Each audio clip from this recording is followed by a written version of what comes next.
عنوان ہے ہاتھی والے۔ کعبہ دنیا میں ہمیشہ سے ہی مرکزی اہمیت کا حامل رہا ہے۔ دنیا بھر سے لوگ اس گھر کا حج کرنے آیا کرتے تھے۔ 1035 کلومیٹر دور جنوب میں یمن کا شہر صنع واقع ہے۔ یہاں شاہ حبشہ کلیب کی حکومت تھی۔ ابرہہ شاہ حبشہ کی طرف سے لشکر کا سردار تھا۔ ابرہہ ایک سخت مزاج اور جنگجو شخص تھا۔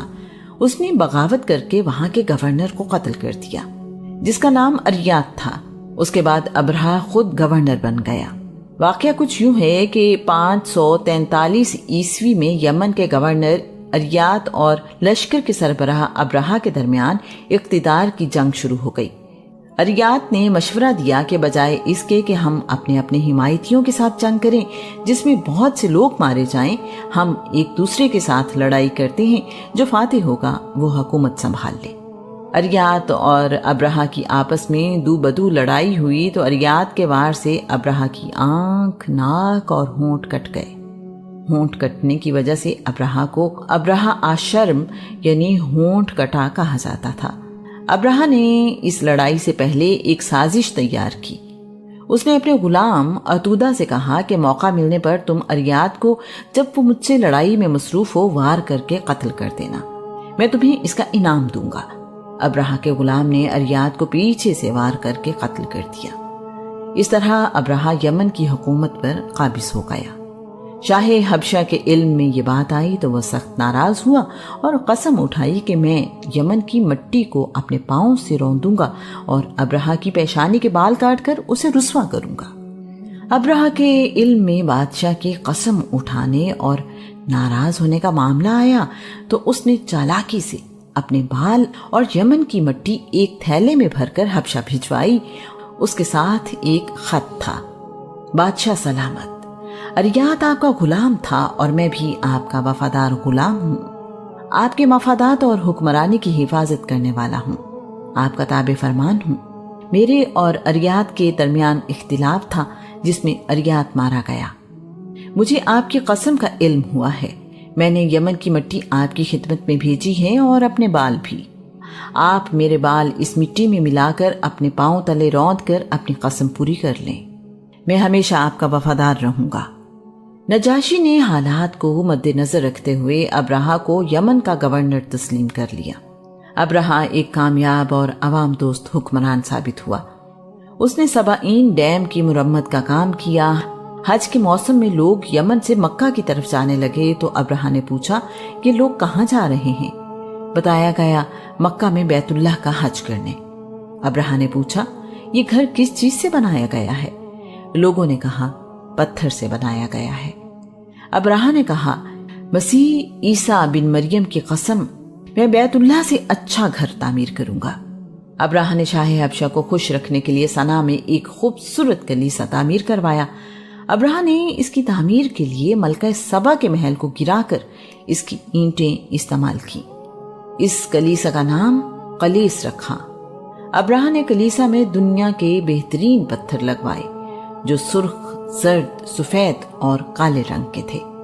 کلیسا میں سونے اور چاندی کی سلیب لگائیں، ہاتھی دانت اور قیمتی لکڑی کا استعمال کیا۔ یہ اس زمانے کی سب سے قیمتی اور نایاب چیزیں تھیں جو دنیا کے مختلف حصوں میں پائی جاتی تھیں۔ کلیسا واقعی دیکھنے سے تعلق رکھتا تھا۔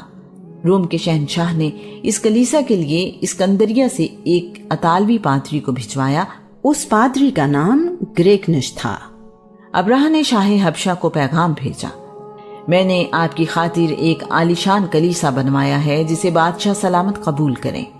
مجھے یقین ہے کہ اسے خوبصورت کلیسا پہلے کسی بادشاہ نے نہیں بنوایا ہوگا۔ بادشاہ سلامت، میں اس وقت تک چین سے نہیں بیٹھوں گا جب تک مکہ جانے والوں کو اس کلیسا کی طرف موڑ نہ لوں۔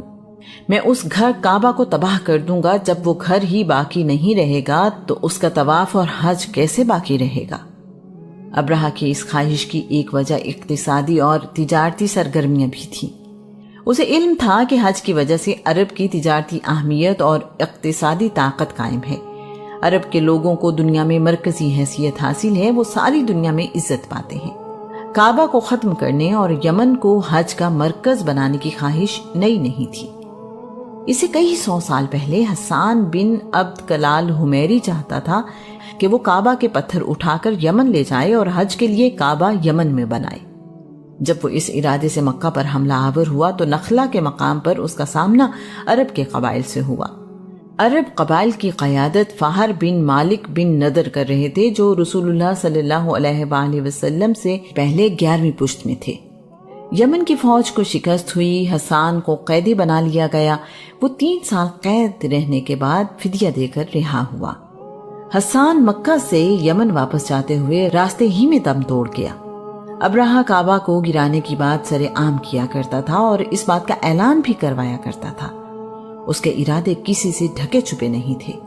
ابرہہ اپنی ساری کوشش کے باوجود نہ تو کعبہ کی مرکزی حیثیت ختم کر سکا، نہ ہی لوگوں کو مجبور کر سکا کہ وہ صنع کے کلیسا کا حج کریں۔ اپنی خواہش کی تکمیل کے لیے اس نے کعبہ کو تباہ کرنے کا ارادہ کیا۔ عرب کے تمام قبیلوں میں ابرہہ کی کعبہ کو گرانے کی خواہش کے متعلق بڑا غم و غصہ پایا جاتا تھا۔ عرب کے رہنے والوں کے لیے کعبہ سے زیادہ مقدس اور کچھ نہیں تھا۔ ایک دن قریش کے ذیلی قبیلے بنی کنانہ کا ایک فرد صنع کے کلیسا میں ایک راہب کے حلیے میں گیا۔ رات میں کلیسا بند کر دیا جاتا تھا۔ اس عرب نے منت سماجت شروع کر دی کہ میں سینکڑوں میل دور سے اس گرجا گھر میں عبادت کرنے آیا ہوں، مجھے رات یہاں عبادت کے لیے رکنے کی اجازت دی جائے۔ اسے اجازت دے دی گئی۔ رات میں بنی کنانہ کا فرد وہاں گندگی اور غلاظت پھیلا کر خود حفاظت سے واپس آ گیا۔ جب ابرہہ کو اس بات کا علم ہوا تو وہ غصے سے پاگل ہو گیا۔ اس نے کعبہ پر حملہ کرنے کا فیصلہ کیا اور فوج کو تیاری کا حکم دیا۔ مکہ پر حملہ کرنے والے فوجیوں کی تعداد کم و بیش 60,000 تھی۔ اس فوج میں 13 ہاتھی بھی شامل تھے۔ اس جنگ میں نجاشی شاہ حبشہ خود شریک نہ ہوا اور اپنے ملک میں ہی رہا۔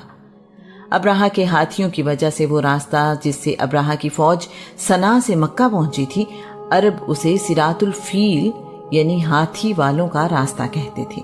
جو پانی کے چشمے اس راستے میں آتے تھے انہیں عین الفیل یعنی ہاتھی والوں کے چشمے، اور جس سمت سے وہ وادی مغمس یعنی مکہ میں داخل ہوا اسے باب الفیل یعنی ہاتھی والوں کا دروازہ کہا جاتا تھا۔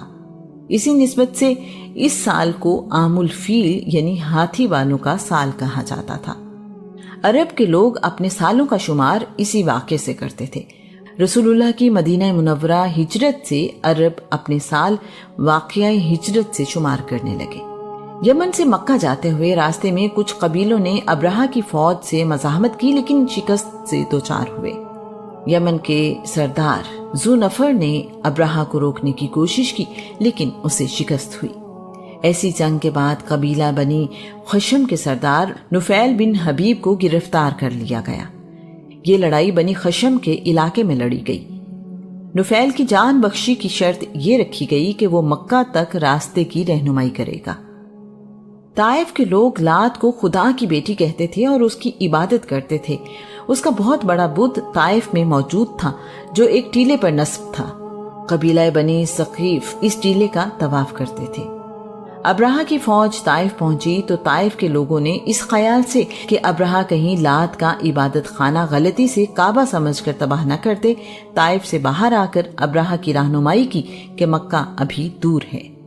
طائف کے رہنے والے قبیلہ بنی ثقیف کے لوگوں نے مسعود بن محتب ثقفی کی قیادت میں ابرہہ کو یہ پیشکش کی کہ وہ رہنمائی کے لیے اپنا ایک آدمی ساتھ بھیجنے کو تیار ہیں جو اسے کعبے تک آسانی سے لے جائے گا۔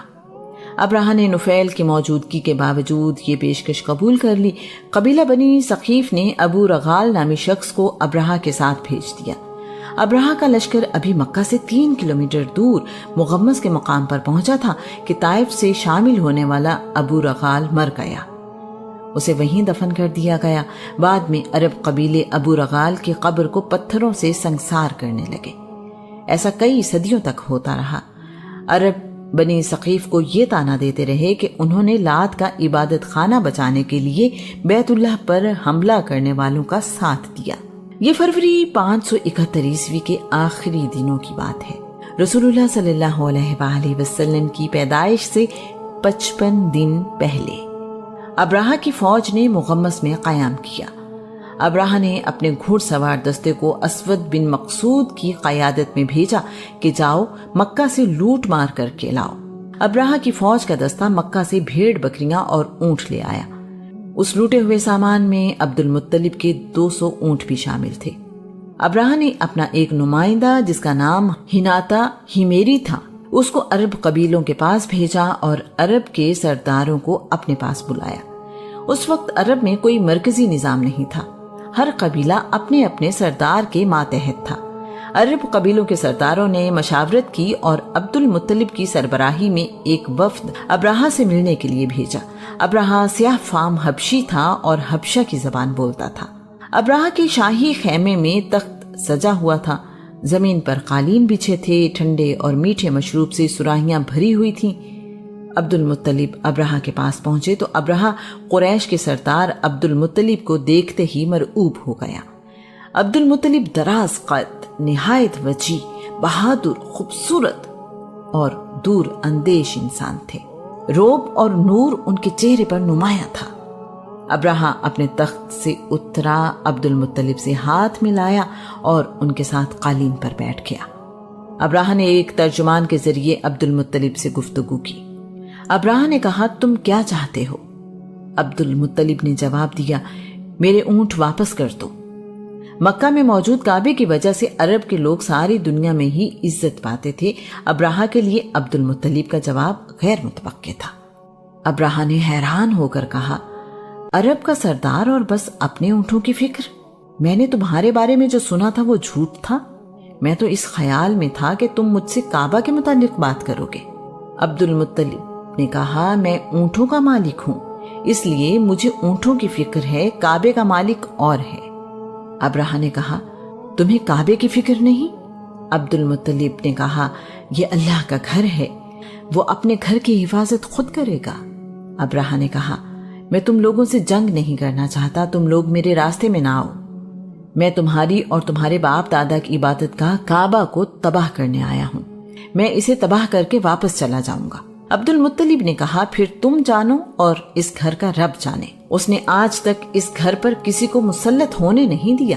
ابراہ نے نہایت غصہ کرتے ہوئے کہا، اس گھر کا رب اس کو مجھ سے نہیں بچا سکے گا، میں اس کی اینٹ سے اینٹ بچا دوں گا۔ مکہ والوں نے میرے کلیسا کی بے حرمتی کی ہے، اس لیے میں کعبہ کو مسمار کیے بغیر یہاں سے واپس نہیں جاؤں گا، لیکن تم لوگوں کو نقصان نہیں پہنچاؤں گا۔ اگر تم لوگوں نے میرے ساتھ جنگ کی تو تم لوگوں میں سے کوئی بھی زندہ نہیں بچے گا۔ اس گفتگو کے بعد عبد المطلب ابراہ کی فوج سے اپنے اونٹ لے کر مکہ واپس آ گئے۔ واپس آ کر لوگوں کو جمع کیا اور کہا، میں ان ہاتھی والوں پر اللہ کا عذاب دیکھ رہا ہوں، تم سب لوگ مکہ سے نکل جاؤ اور پہاڑوں میں پناہ لے لو، ایسا نہ ہو کہ ہم بھی نقصان اٹھائیں، اپنا مال و اسباب بھی ساتھ لے جاؤ۔ عبد المطلب نے کچھ لوگوں کو اپنے ساتھ لیا اور بیت اللہ گئے۔ بیت اللہ کا دروازہ پکڑ کر کہنے لگے، یا اللہ، بندہ اپنے گھر کی حفاظت کرتا ہے، تو بھی اپنے گھر کو بچا۔ ایسا نہ ہو کہ کل صلیب والوں کی تدبیر تیری تدبیر پر غالب آ جائے۔ اگر تو کعبے کو ان پر چھوڑنا چاہتا ہے تو جو تیرا حکم، میں تیرے سوا ان کے مقابلے میں کسی سے امید نہیں رکھتا۔ میرے رب، ان سے اپنے حرم کی حفاظت فرما، اس گھر کا دشمن تیرا دشمن ہے، اپنی بستی کو تباہ ہونے سے روک۔ اس کے بعد عبد المطلب بھی اپنے اہل و عیال کے ساتھ پہاڑوں میں جبل سبیر پر چلے گئے۔ نفیل کو ابراہ کی فوج کے ساتھ رہتے ہوئے کافی دن گزر چکے تھے۔ وہ اس دوران کئی باتیں سیکھ چکا تھا، جن میں سے ایک ہاتھی کے محبت یعنی ہاتھی کو ہدایت دینے والے انیس کی ہاتھی کو ہدایات تھی۔ اگلی صبح ابراہ نے اپنی فوج ترتیب دی اور کعبے پر حملے کے لیے تیار ہوا۔ سب سے بڑا ہاتھی، جس کا نام محمود تھا، فوج کے آگے تھا۔ انیس محمود پر سوار تھا اور آگے بڑھنے کی ہدایت کے انتظار میں تھا۔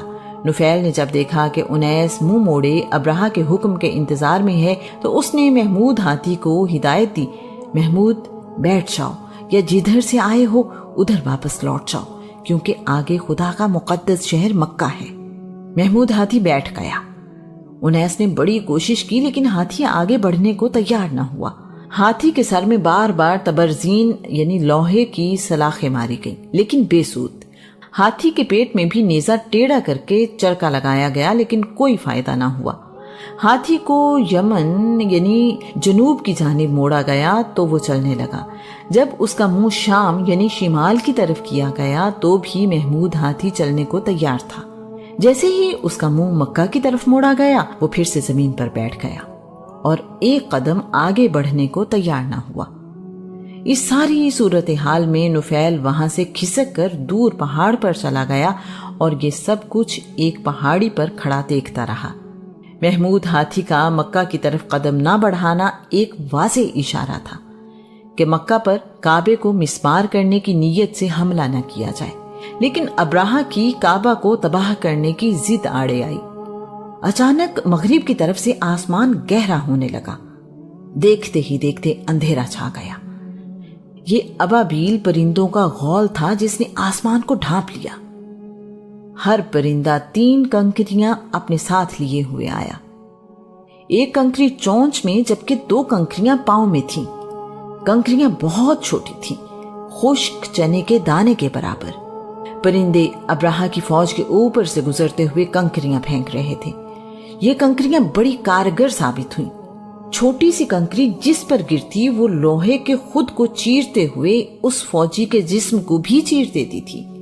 یہاں غور کرنے کی ضرورت ہے کہ چنے کے دانے کے برابر کنکری جو کچھ ہی بلندی سے گرتی تھی وہ لوہے کو چیرتے ہوئے انسانی جسم کے آر پار گزر جاتی تھی۔ ہاتھی جیسے جانور کے جسم کے اندر سے اتنی چھوٹی کنکری کا جسم کاٹتے ہوئے گزر جانا کوئی معمولی بات نہیں۔ اس کنکری کو طاقت اللہ کریم کے حکم سے ملی تھی۔ جب اللہ کا حکم ہو تو معمولی سی مخلوق بھی معجزہ دکھا سکتی ہے۔ یہ واقعہ مزدلفہ اور مینا کے درمیان وادی محصر کے قریب وادی محصر کے مقام پر پیش آیا۔ ساری فوج تو ان پرندوں کی زد میں نہ آئی، لیکن ایک عجیب افراتفری پھیل گئی۔ ابراہہ کی فوج کے جو لوگ بچ گئے وہ شدید خوف زدہ تھے۔ جو سپاہی پرندوں سے بچے تھے ان کے جسموں میں بھی عجیب و غریب بیماریاں پھیل گئیں۔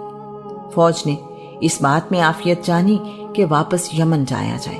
ابراہہ کے فوجیوں کو راستہ معلوم نہیں تھا اور اب نفیل بن حبیب بھی ان کے ساتھ نہیں تھا۔ کچھ فوجی یمن کے راستے ہی میں مر گئے۔ ابراہہ کے جسم سے گوشت گل کر گرنے لگا، اس کی انگلیوں کے حصے ٹوٹے اور گر گئے۔ جب تک ابراہہ واپس سنا پہنچا وہ مرغی کے چوزے کی مانند تھا۔ اس کا سینہ پھٹا اور بدبودار پیپ اس کے جسم سے نکلنے لگی۔ وہ اسی حال میں مر گیا۔ ابراہہ کے بعد اس کا بیٹا یکسوم یمن کا گورنر بنا۔ وادی مقمص سے بچنے والے 3 ہی تھے۔ نفیل جو موقع ملنے پر فوج کو چھوڑ کر پہاڑ پر چلا گیا تھا، محمود ہاتھی جس نے آگے بڑھنے سے انکار کر دیا تھا، انیس جو محمود ہاتھی کا محبت تھا۔ عرب کے لوگ بت پرست ہونے کے باوجود عیسائیوں کے مقابلے میں محفوظ رہے۔ اس واقعے کے بعد دنیا میں عرب کے لوگوں کی عزت اور وقار بڑھ گیا۔ اللہ کریم قرآن پاک میں اس واقعے کے بارے میں ارشاد فرماتا ہے، کیا آپ نے نہیں دیکھا کہ آپ کے رب نے ہاتھی والوں کا کیسا ستیاناش کیا؟ کیا ان کے مکروہ منصوبے کو مٹی میں نہیں ملا دیا؟ بے شک آپ کے رب نے ان پر ان گنت ابابیل پرندوں کے غول بھیجے جنہوں نے ان پر نوکیلے پتھر برسائے اور انہیں اس طرح پیس کر رکھ دیا جیسے چبایا ہوا بھوسا جسے جانور نے جگالی کر کے جھاگ بنا دیا ہو۔